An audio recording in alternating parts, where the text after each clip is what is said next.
वो कर्जा मुक्ति की मांग है, एमएसपी की मांग है, जो बाहर से बिना कर के आयात करने का ट्रेड कर रहे हैं उसकी मांग है, जो आम जनता है उसके शिक्षा और स्वास्थ्य मंत्रियों के तरह नेताओं जो अधिकारियों की तरह उनकी तरह फ्री होनी चाहिए। बुढ़ापा पेंशन जो अन्य बहाने से काट दी गई है वो बहाली की बात है, और जो अभी नया डील जो हुआ है उसका तो बहुत ही गंभीर मैटर है।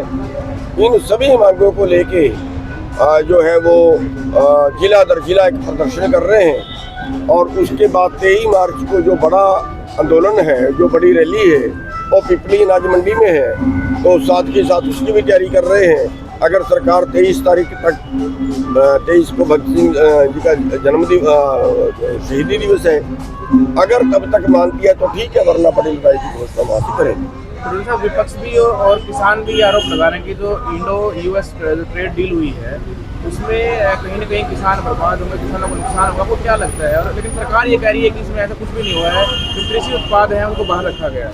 नहीं, ये तो बिल्कुल गलत है। वो कह रहे हैं कि कृषि उत्पादों को बाहर रखा गया है। आप देखिए, कपास से आयात कर हटाया, 3 दिन के अंदर कपास का 1100 रुपये डॉल आ गया।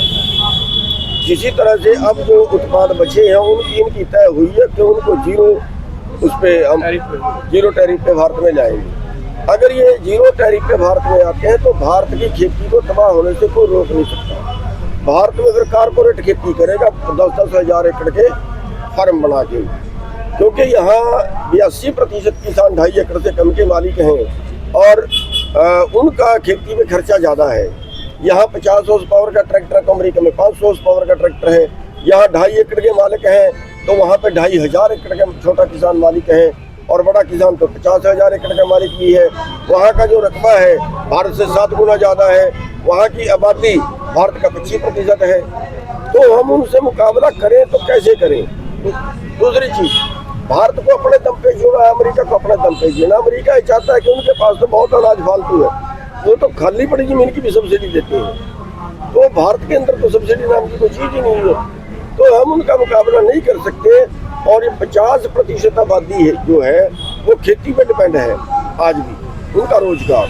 अगर ये आबादी बेरोजगार होती है तो फिर दूसरा भारत में रोजगार नहीं है। बड़ी समस्या कि भारत के अंदर जो अब अगली पीढ़ी है सारी की सारी बेरोजगार है और भारत को छोड़ के भाग रही है। और एक बड़ा सवाल कि अगर अमेरिका से ये बिना टैक्स के आयात करना चाहते हैं तो फिर हम ये मांग करते हैं पूरी दुनिया की एक सरकार बना दी जाए, पूरी दुनिया को एक धरती मान लिया जाए, और पूरी दुनिया की जैसे एक स्टेट सरकार होती है, देश की सरकार होती है, दुनिया की सरकार बना दी जाए।